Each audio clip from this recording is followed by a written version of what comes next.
The legal system is designed to defend the status quo, right, and maintain the status quo. But the status quo is killing us. And so what to do then, right? We have all of these systems, the legal system, you could argue our computational infrastructure. All these systems are sort of grounded in assumptions that come out of the Holocene, right? This sort of era that has passed.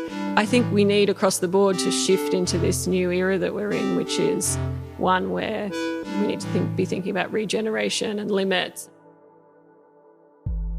Hello and welcome to the Culture and Technology Podcast, brought to you by the Vienna Business Agency.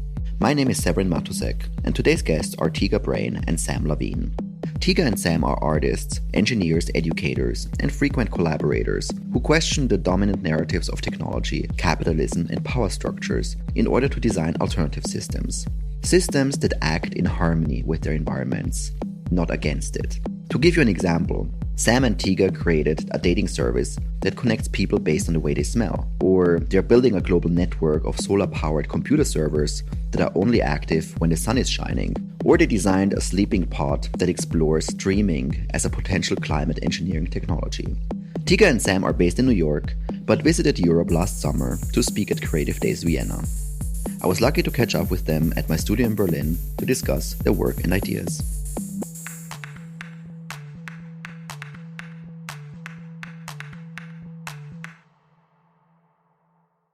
Welcome to the Culture and Technology Podcast. I'm very excited to interview both of you because you are frequent collaborators on a lot of the projects that we'll discuss today. So what was the first project you worked on together?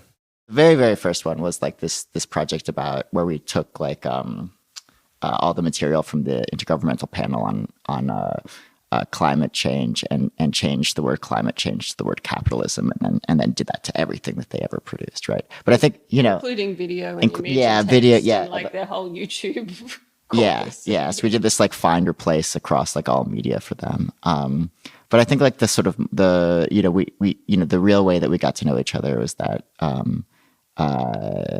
we made a dating service together, actually. Yeah. So like at the time, Tega had this interest in making this sort of smell-based dating service, and I was running a little independent magazine, and I was trying to help people produce projects, and no one would produce this project that Tega was interested in. Like she kept getting rejected from galleries and stuff. Short-sighted galleries would reject her, and then I was like, "Oh my God, it's amazing!" And so we made this this dating service together. How did you get the idea for the dating service? Because it's quite different from, the other project that you've done so far.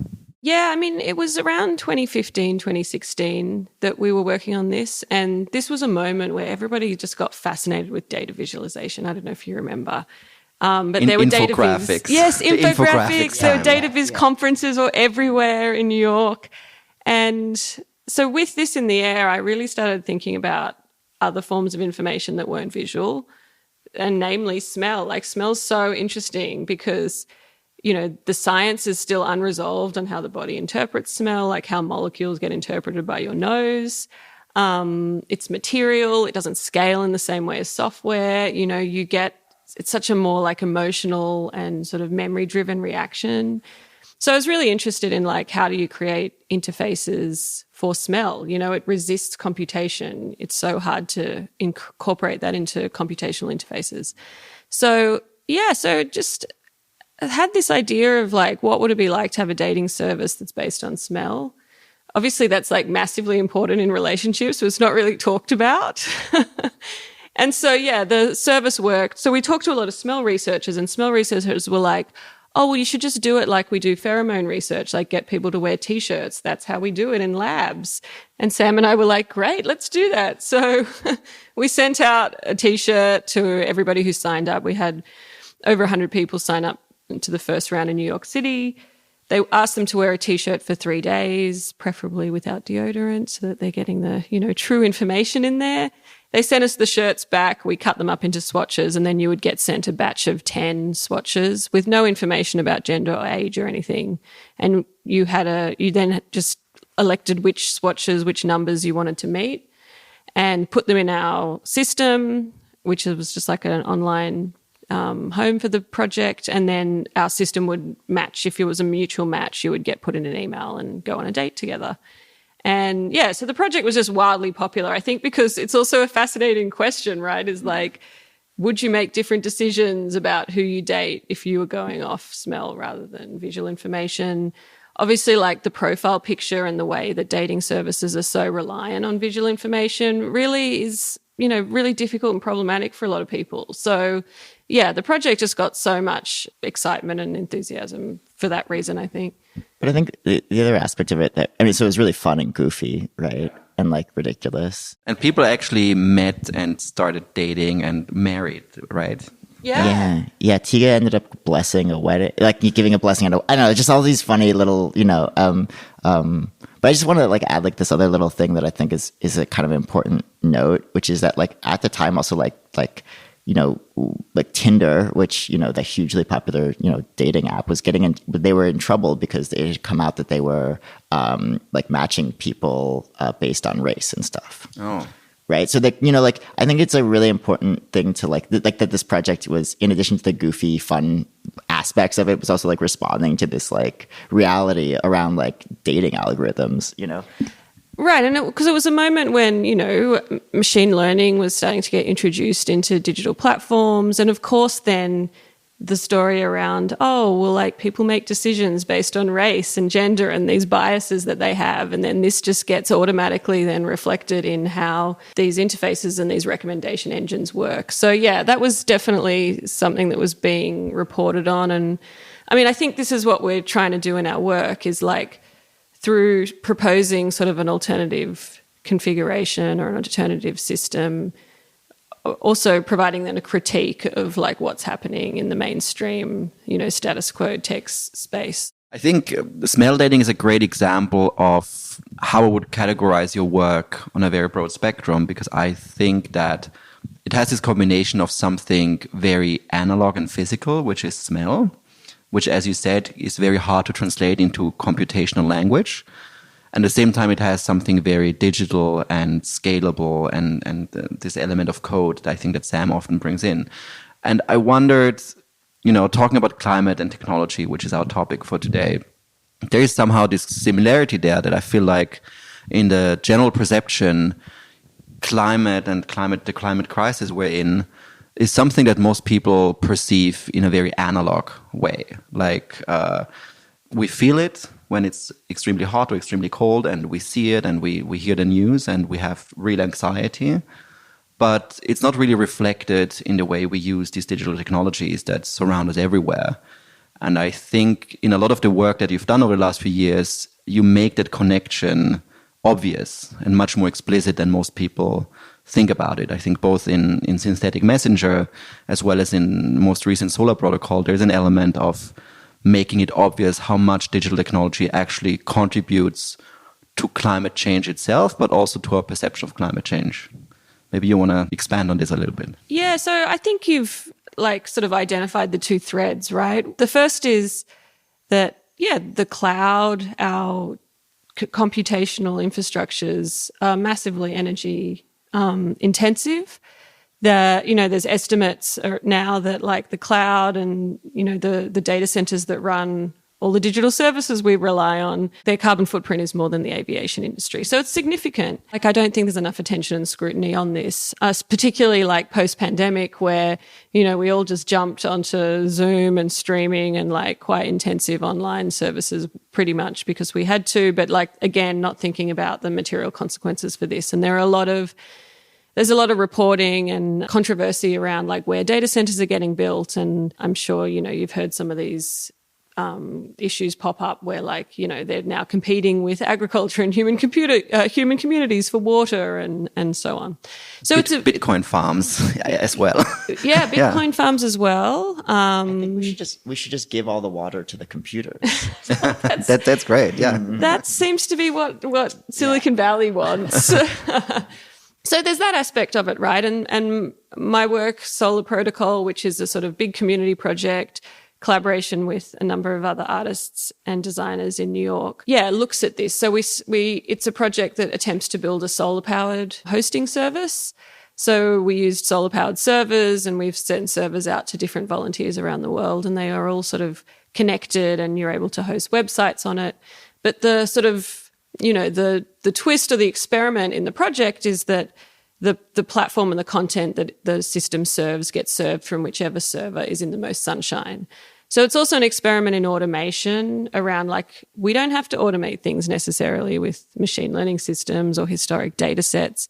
It is possible to automate things and use the sort of agency of the environment to make decisions about how our infrastructure operates. And so in this case, by having the sort of serving computer be positioned to wherever is the most sun, you're also then positioning the computational work that's required to create the website wherever there's the most energy at the time. So it's a sort of really interesting experiment in, I guess, sort of bespoke planetary computing, right? We have a server in Kenya, a few in the US, Canada, in different places. That's a project that I've been working on for the last few years. We recently put together our first sort of like online exhibition on the platform. And we're really thinking of it as sort of community-run, solar-powered artist space, right? What does it look like to try to build your own stack? It's very much about the sort of social relationships and network you have as it is about the technical.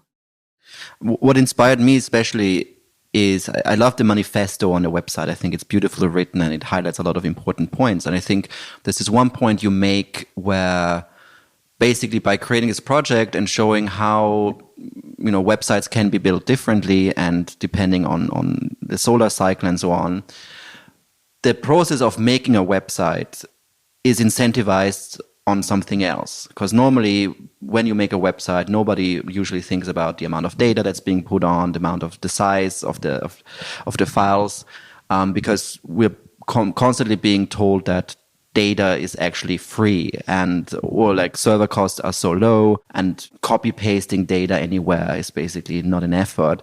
And suddenly through this project, you make it very clear that it takes a lot of energy to do that. So it's not at all energy efficient. And I think you open up this new paradigm of thinking about technology of what if we created in collaboration with the natural cycles and with natural technology versus this artificial technology that we created where nobody really thinks about the impact on the climate.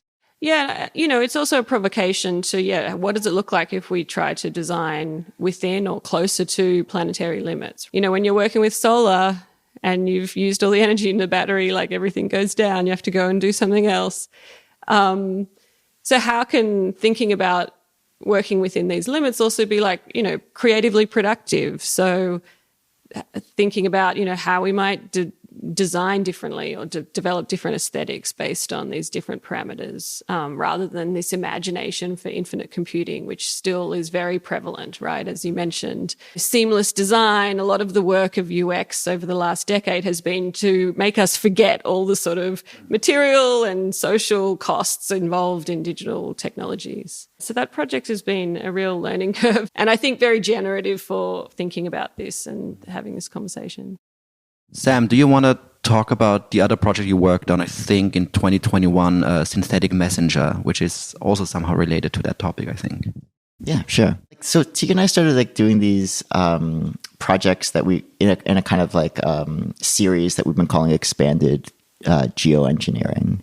And the notion here is to sort of take a kind of a weirder approach to what climate engineering could look like, right? And to think about, again, to kind of respond to the way in which, I guess you could say sort of status quo attempts to keep that status quo going by, instead of changing kind of modes of production, we're just going to try to suck carbon out of the air or do the most convoluted possible technological processes and to produce solutions, right? With Synthetic Messenger, we were looking specifically at kind of the relationship between media and the way that media is shaped by algorithms and the way that goes on to affect ecology and climate. We were noticing that, particularly in a US context, you look at the newspaper every day, right? And there's constant climate catastrophe, but those things are not necessarily being covered. Obviously, we all know existential risk that's happening, but these risks are frequently not above the fold, right? As you say, they're not at the top of the newspaper, right?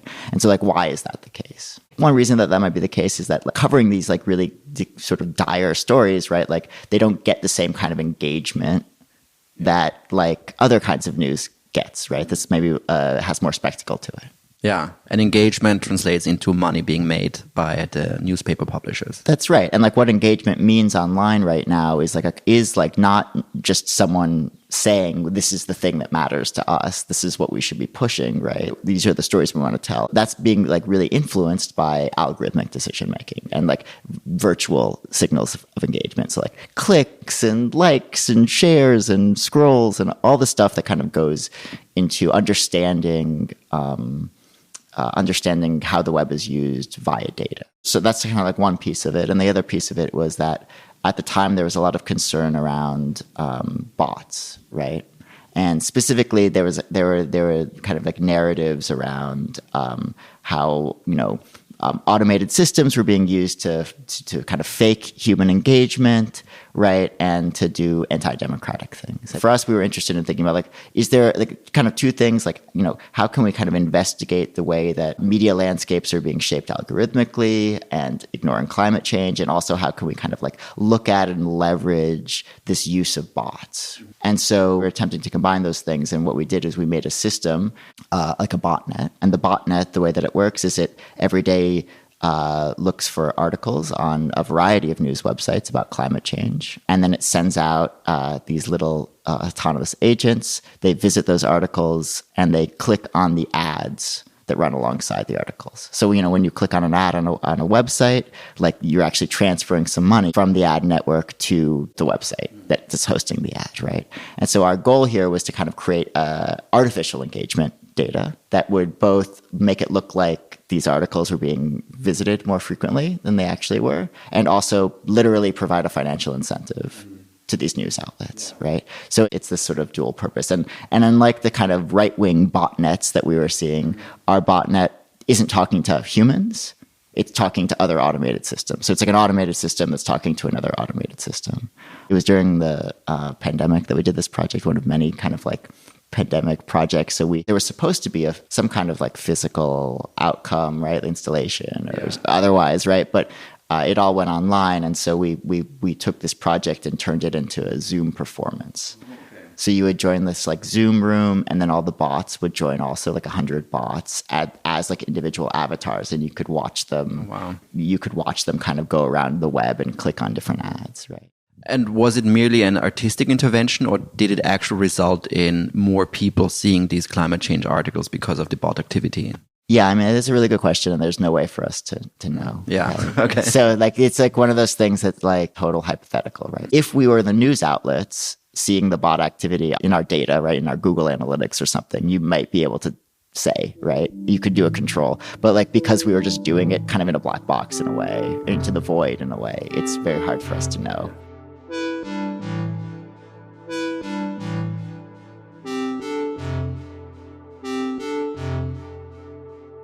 Yeah, and I mean, this is one of the issues with the digital advertising business model of the internet.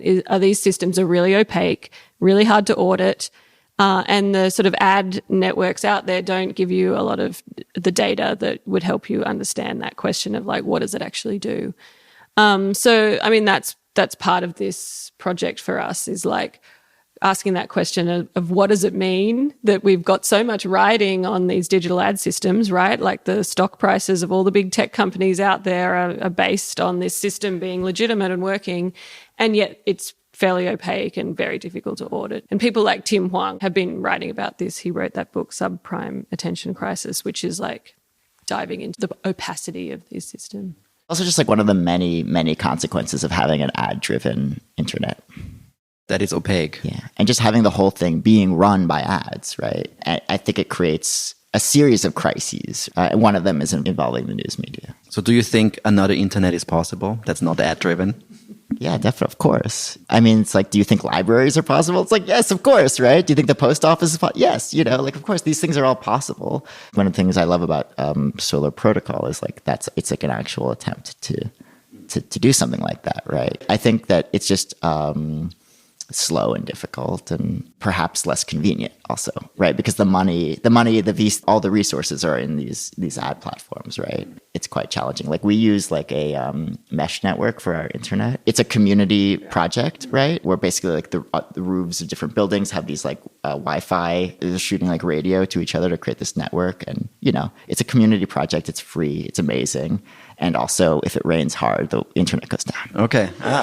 So you are not on the internet when it rains in It has to rain pretty hard. Yeah. Okay. But sometimes it goes. Okay. It's less reliable. It's the community-driven projects. They're amazing, and they're sometimes less reliable or less convenient, and there's trade-offs, and that's okay. I think I recently came across this study or this graph, I think shared by some VC on the internet, where it looked at tech innovation over the last 3 or 4 decades measured by convenience. And I think that's a very interesting lens to take on technology and innovation, because you realize whenever something makes something more convenient, it usually gets mass adoption. I mean, Amazon making the online shopping experience 1 click less and more convenient resulted in huge speaks. So I think convenience is a very interesting measurement to look at of like why technology is so all-encompassing in our lives.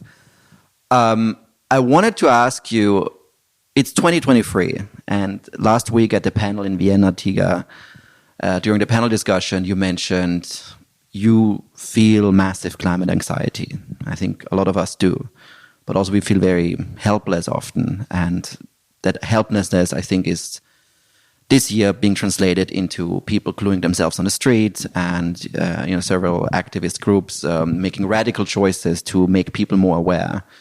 So I wondered, when it comes to your work, do you see yourself in a context of climate activism, or is it something else that you want, to convey through your work and to reach people in a certain way? I mean, I think there's definitely an activist thread in all the projects I do. I think for me, Solar Protocol is also an advocacy project around like, why aren't we doing these creative experiments with solar? Like, how do we get the sort of artistic community on board with the energy transition that we have to be urgently doing? It's a massive cultural project as well as being a technical one, right? So I think artists and culture workers and institutions have a really central role to play in getting that transition and going. So I think, the work that I do and that we both do has that activist agenda as well.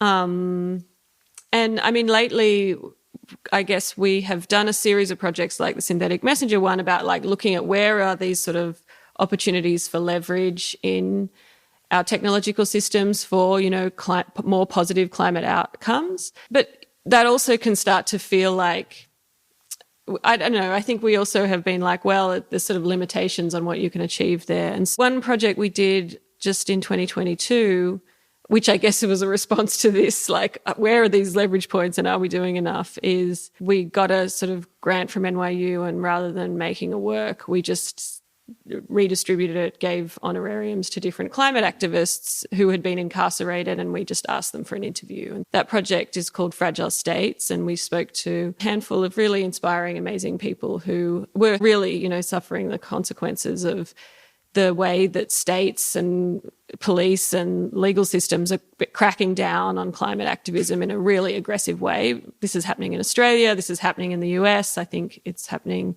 throughout Europe as well. At the same time as we're in this crisis, we're in this urgent situation, we all feel this anxiety, the state is responding with this sort of aggressive escalation of like consequences for protest, which I think is extremely concerning and worrying. So we were trying to shine a light on that and just also hear about the experiences of these folks who, have been sort of dealing with the real pointy end of the law in response to the activism work they've been doing. To build on that, what we're researching this year is looking at carbon accounting and carbon offsets, so the sort of emerging carbon markets, where we are doing a sort of ongoing project is something that we're trying to take a bit slower and spend some more time researching. But looking at, is there a way that sort of direct action and industrial sabotage and protest could be understood as having carbon benefits. So like, how might you quantify someone shutting down a coal port for 2 weeks? And is there a way that that could be recognized like financially and money could be distributed to the activists who are actually doing that work?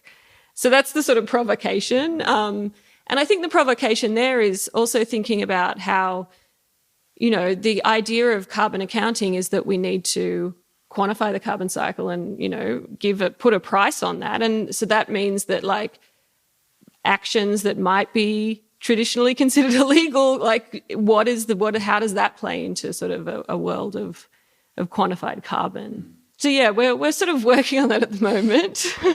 If you find out that this is true, that would mean there would be a case for more activists could justify themselves, even in a legal system, maybe why this is important, because it actually saves the planet. I mean, obviously it saves the planet, but there's now a measurement to it. I think that like the reason that carbon offsets have even been a little bit successful is because they are completely legible to finance, right? You know, they're legible to capitalism, they're legible to like large corporations, right? And so I think that, you know, for us, it's interesting to think of a way of framing sabotage as a form of carbon offsetting, right? To make it like legible and to sort of take the notion that carbon accounting puts forward, right? And just take that to its kind of like logical extreme. So at the moment, we're kind of developing these different methodologies for how you could take some kind of action, some kind of active sabotage and convert that into carbon, right? We're very strictly holding ourselves to kind of the standards of the carbon offsetting industry. We're not doing anything that's like outside of what regular carbon accounting does. It can be quite convoluted how carbon accounting, you know, takes X number of trees that you didn't cut down for a year and then turns that into a saleable asset. But so we're not doing anything outside of what they would do, right? And so you're taking the logic that is established within the financial system. That's right, yeah. And it's really amazing to look into carbon offsets because like there's some pretty weird stuff out there, right? So for example, there's a notion of temporary carbon storage, right? So let's say that you have a forest and you're like, well, I'm just not going to cut down this forest for a year. Okay, great. So you can actually sell the not cutting down of the forest for just 1 year as a carbon offset. Okay. And that's called temporary carbon storage. You're using the forest as a way to store carbon temporarily. I'm staking the forest, basically. Yeah, exactly. In theory, perhaps it's better to wait a year to cut it down. Perhaps, right? And so we've realized that certain forms of industrial sabotage are doing the same thing. So if you, for example, let's say there's a port in Australia that does most of the coal exports, right? All the coal is moving through there, right? So if you shut down that port for a week, you're effectively storing carbon at the site of the port. You're doing the same thing as not cutting down the forest, right? We can calculate those numbers, right? And we can turn it into a carbon offset. I love that. These methodologies, as you might have guessed, are like massively problematic. Yeah. And is sort of growing critical voices around, like, I think the gap between these theoretical methods that are coming out of finance and then like actually what's happening in terms of like material flows and ecosystems and ecology, right? This is really what we need to be looking at the moment, which is, you know, we have this assumption that like if there's something has a monetary value or if the government says, oh, I'm, you know, putting X billion dollars into climate change, that actually translates into better carbon outcomes. And at the moment, we are not in a situation where that is true, right? And so there's a huge gap there. And I think what we're trying to do is like provide pathways into this conversation and like how to let's actually look at these methodologies and what claims are being made, because the industry is pretty nascent. Carbon markets are still very much like emerging and not well regulated. And, you know, you probably see all the stories about bad carbon offsets in the papers because there's many of them. So I think, you know, we're at a stage where we really like this stuff really needs to be discussed and there needs to be much better public awareness and sort of literacy around what the industry is doing. My final question would be, all of that is, of course, very bleak and depressing, or can be very bleak and depressing. we're not on a good track with climate change and the climate crisis, I'd say. What gives you hope? What gives me hope is these systems that we're building are all just based on people making decisions, right? They're not set in stone. You point out the public library example, and I think it's really important to remember that there are so many other ways we can build the world and manage these things. I think we're trying to create an imagination and remind people that this is the case is really important work. Through the sort of work we've been doing in the Offset project and looking at like the work of activists too, that also really gives me hope. The wins, particularly by Indigenous-driven activism in the US, has provided massive carbon savings. Like if you actually look at it in terms of quantity of carbon prevented from entering the atmosphere through coal-fired power stations being blocked, that's been way more effective than market-driven solutions. So rather than the offsetting and the turning everything into a carbon market. And so there were wins by activists, even though, we've obviously got so far to go and we've got to do it fast. But that is really inspiring to me. What about you, Sam? Well, I like the Kafka quote, that hope exists, but not for us. Oh, wow. That sounds bleak. No, but I think, so just to echo Tega, I think that the work that organizers are doing is extremely, it's of course very inspirational. And the other thing is, we've talked about this a lot, you and I, Tega, how the sort of some of the state responses to climate activism, climate organizing have been so extreme, right? The taking something that was once maybe a minor public disturbance and describing it or framing it legally as terrorism, right? These attempts to really criminalize organizing, right?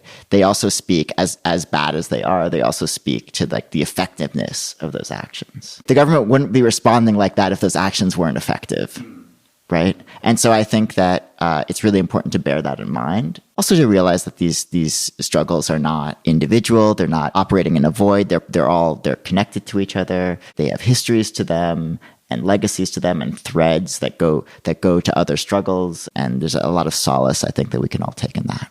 Beautiful. Thank you. I guess just the one other thing we didn't mention, just going back to Offset just for a second, is I think that project is also very much about what is an appropriate legal system at this moment of ecological collapse and climate emergency. We're speaking to a lot of lawyers at the moment about the situation, right, in terms of how climate activists are being cracked down on and so on. And I think the legal system is designed to defend the status quo, right, and maintain the status quo. But the status quo is killing us. And so what to do then, right? We have all of these systems, the legal system, you could argue our computational infrastructure, all these systems are sort of grounded in assumptions that come out of the Holocene, right? This sort of era that has passed. I think we need across the board to shift into this new era that we're in, which is one where we need to be thinking about regeneration and limits and designing in different ways and sort of defining success in different ways. It's just capitalism. So we have to unfortunately get rid of that one too, if we're expecting to be around in 100 years. All right. Thank you. That was Tega Brain and Sam Lavigne. If you also want to end capitalism forever, or just check out more of their work, visit tegabrain.com and laugh.io and say hi. And if you're interested in the relationship between technology and ecology, I also recommend listening to our previous episode with James Bridle, where we discuss this topic in further detail. This is the Culture and Technology podcast, produced by the Vienna Business Agency.